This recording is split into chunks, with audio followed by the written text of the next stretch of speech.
Shalom, friends. I'm Judy Horowitz, a Momentum sister who lives in Ra'anana. I first experienced a Momentum trip in July 2016, and then again in 2017 and 2019 as a community leader.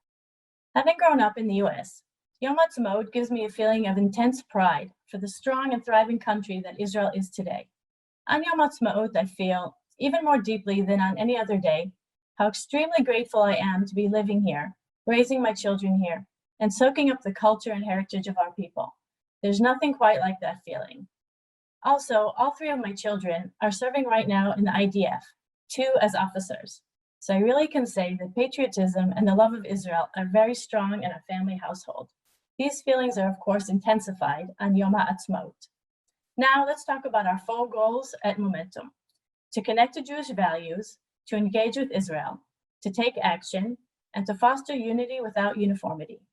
Each Momentum boost relates to one of these goals in order to inspire both us and our families.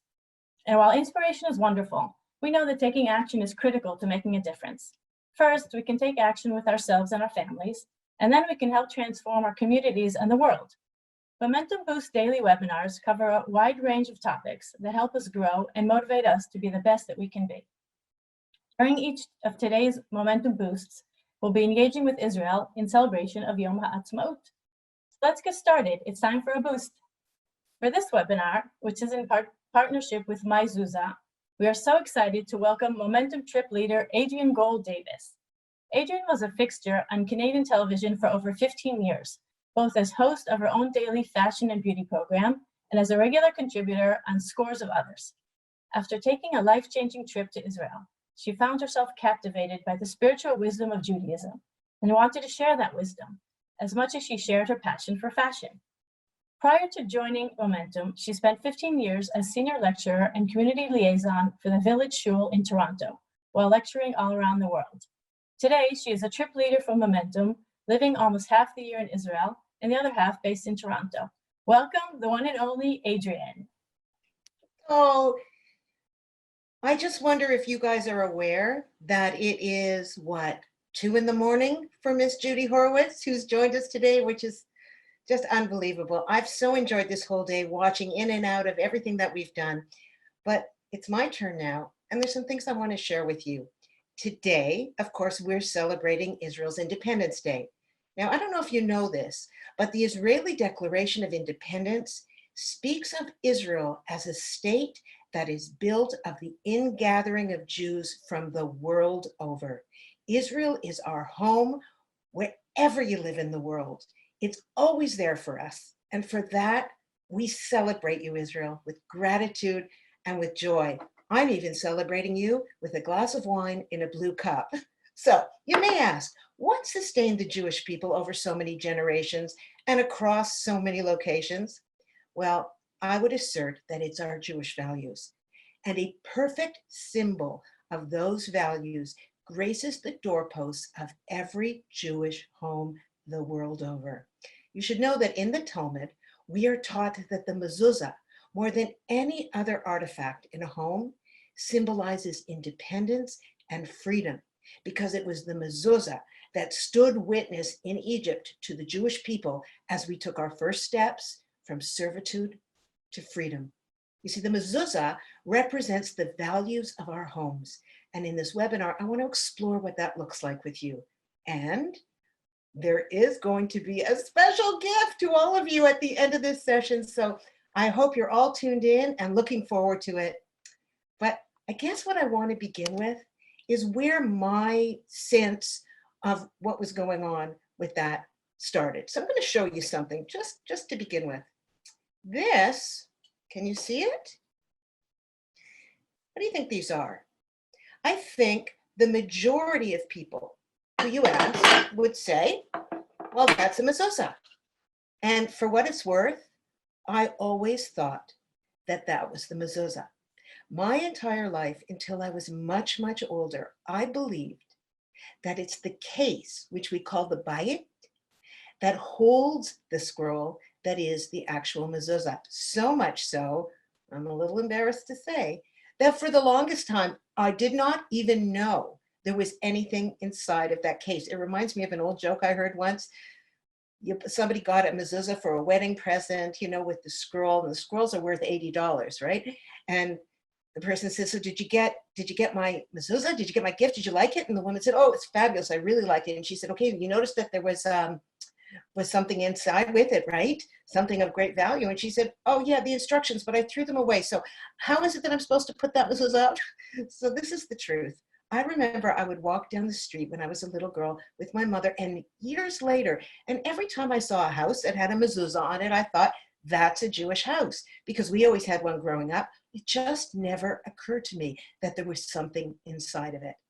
And when I think about this, when I think about the preciousness of what is actually going on inside of that house, that makes the mezuzah, or the scroll inside of it, in cahoots with one another, it blows my mind.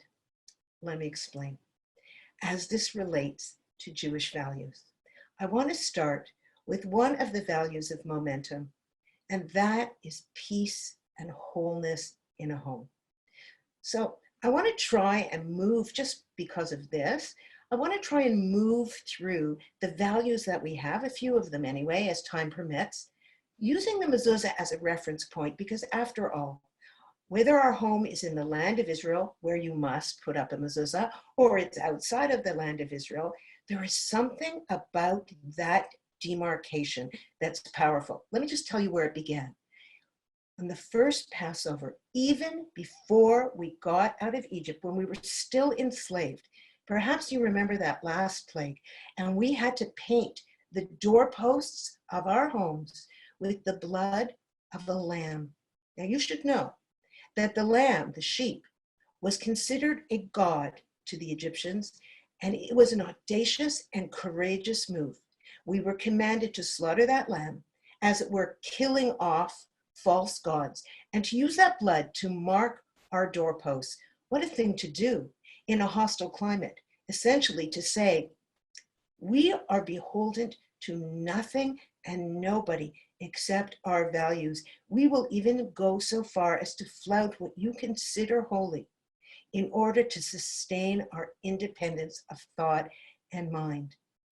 But you should also know that the commandment to put a mezuzah on your door, that commandment comes right from the inside of our Torah, from the Bible, where it tells us to mark the doorposts of our home. And so I started to consider how that related to peace. So I just want to assert something for a minute. Let's just think about this for a second. I'm sure you've noticed that the majority of mezuzahs, which is a scroll, and the bait, the house that houses it, is placed usually on an angle on the doorpost, on the right-hand side. Why? Why is it placed on an angle? And this is your first clue into keeping peace in your home. Some of the sages suggested that the mezuzah should be affixed north and south, up and down, connecting heaven and earth. And another sage said, no, it should be sideways, connecting person to person. And in a case of, and yes, also, the compromise that was created was to put it on that angle. Now, in the Sephardic community, you will often see the north and south mezuzah, and all of it is fine. But the large population's custom is to do it on an angle. And what I want you to remember about that is that even in the depths of the discussion of the Jewish law, compromise was a value that created peace, shlom bayit. How do you create that in your own home? How do you come to value it? So I would say that the very first thing you want to think about, and here's a phrase that I love, is this. Sometimes we will apologize for the sake of peace. We don't apologize necessarily because we think that we were wrong and that the other is right. Sometimes we apologize because we value our relationships more than our egos.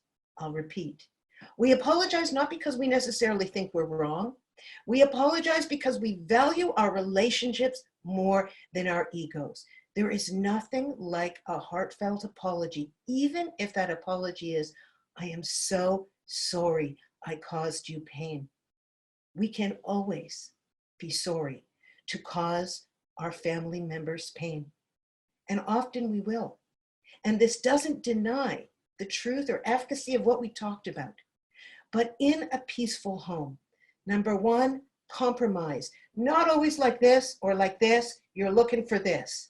Apologizing, saying I am sorry for causing you pain, shows a value of a relationship above being right. Because, my friends, and here's another thing to remember, you can win the battle and lose the war.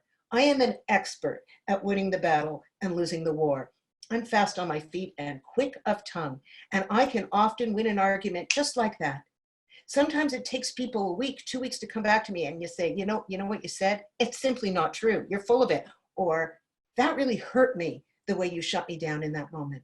So I might have won the little battle, but the war was lost, because the purpose of family life is to create a laboratory of loving, respectful interchanges, one to the other, where the ego is diminished in the merit of the greater value. And that is what the Mezuzah is. Inside the Mezuzah is the Shema Yisrael prayer, the prayer that says God is one, the prayer that says this is a Jewish home that runs itself and attempts to try to always run itself on the values of our tradition. Those values are so powerful and so important. That's what marks the Jewish people, because even though the home is considered the center of a Jewish community, even beyond the synagogue, it's the home, and the table where we eat is considered the holiest spot. Despite all of that, Judaism can be portable. We can be living active, fulfilled Jewish lives, lives of peace and wholeness in our homes, whether we're in any corner of the world. Today we celebrate the basis of that, the land of Israel and the people Israel. Peace in the home is a decision you make. There is a prayer that we say towards the end of the silent standing prayer that we say during the day. And I'm sure most of you are familiar with this. Oseh shalom b'mrama uyaseh shalom aleinu v'yakol Yisrael v'imru amen. What is it saying? It's saying, He makes peace in the heights. May He make peace upon us and upon all Israel. Amen. There is a choreography that goes along with this statement. It asks the person who's praying in a traditional prayer to take 3 steps back. Oh, say shalom, right? As you're staying backwards, making peace, you take 3 steps back. If you will, you're taking 3 steps away from your entrenched position and moving yourself backwards. And then you bend to the left, and then you bend to the right, and then you bend to the center. The actual choreography of that part of the prayer is saying essentially, I step back from my entrenched positions of having to be right all the time for the purposes of peace. I bend this way a little bit when it's necessary. I bend that way a little bit when it's necessary. I bend this way a little bit. And that's how we make peace. In fact, our sages tell us that it is better to be flexible like a reed than rigid like a cedar. Flexibility is one of the beautiful bases of peace. If I can ask Allison to put up that first slide for me for a minute, this is going to be available for you also to print and to take home with you. But this is our reference. It comes from our year of growth of the Mezuzah as a reminder of the 8 core values. So that's peace and wholeness in the home. I want to talk a little bit about courage. Thank you so much for that. You know, I referenced courage as one of our values a little bit earlier when I talked about the courageousness of the Jews, of the Israelites in Egypt, by marking their doors, even at that time of their enslavement. There's a famous American author called Ambrose Redmoon, and he says the following: courage is not the absence of fear. Courage is the decision that something is more important than your fear. To be courageous does not mean being foolhardy. It doesn't mean being chutzpahdik. In fact, one of the ways that we talk about courage when we speak of it as a value is as something called azut de kedusha, holy brazenness. But the key word is holiness. It means that you are filled with the zeal and the courage and the capacity to do what's right, even when it's not comfortable. Because, and here's another good phrase to write down and remember, it is more important to do right than to be right. A courageous person understands when they look at that mezuzah that is hanging on their wall, on their doorframe, they look at that and they know that they are being given, just by gazing upon it, the courage to hold yourself to a higher standard, if you will, to answer to a higher authority.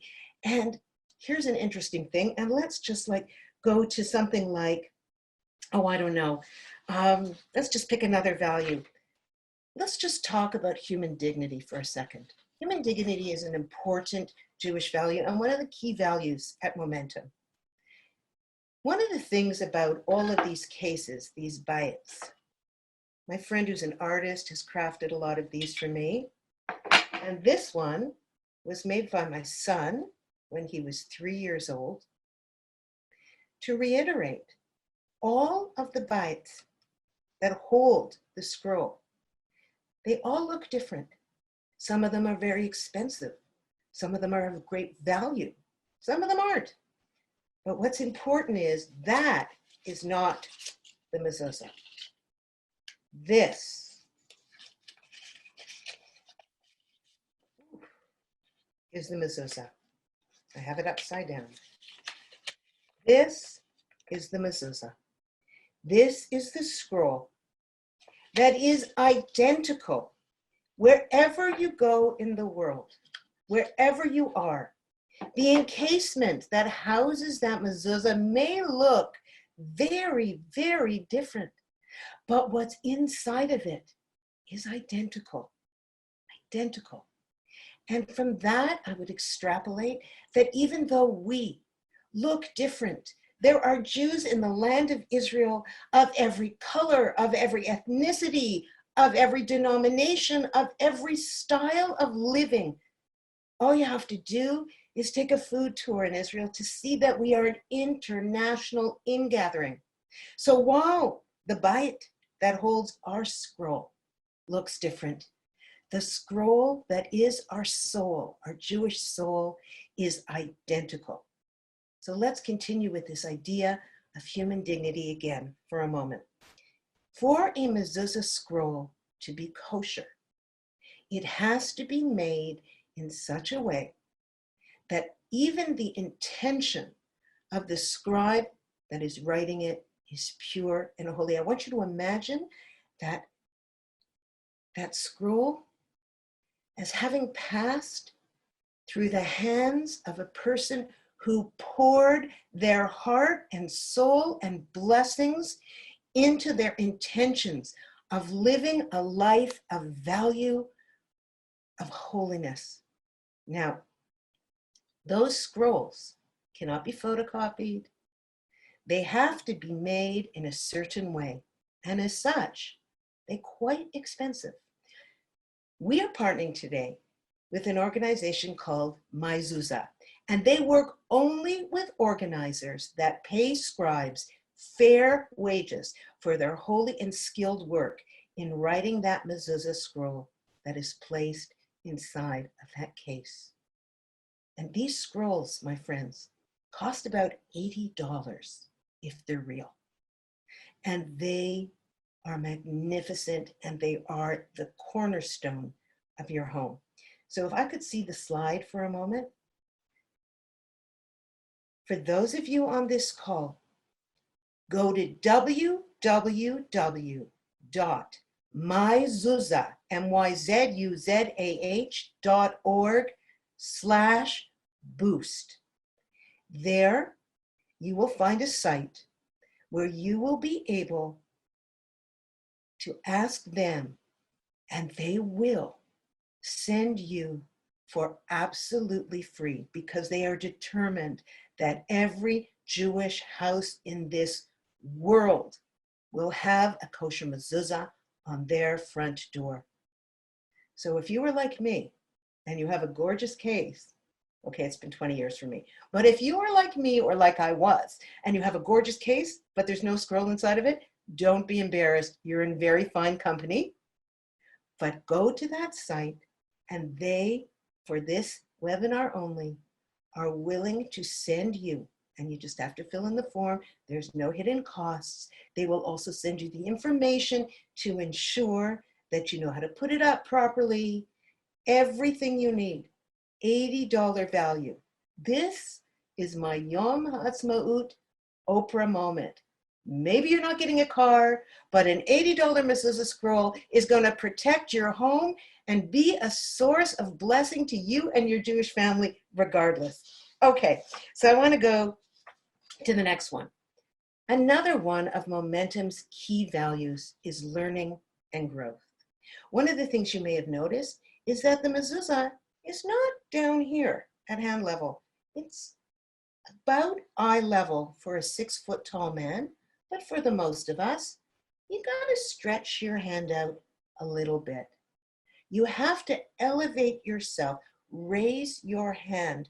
Now, even though in this time of COVID, none of us are allowed to kiss or touch our mezuzahs, I can tell you this, just looking at it and acknowledging it is a powerful, powerful way to remember the import of constant learning and growth.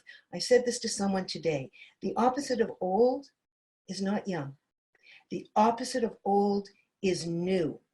When you become old up here and in here, when you cease growing, when you stop learning what's new, when you are so filled to capacity that nothing else can come in, it is then at that time that you become old.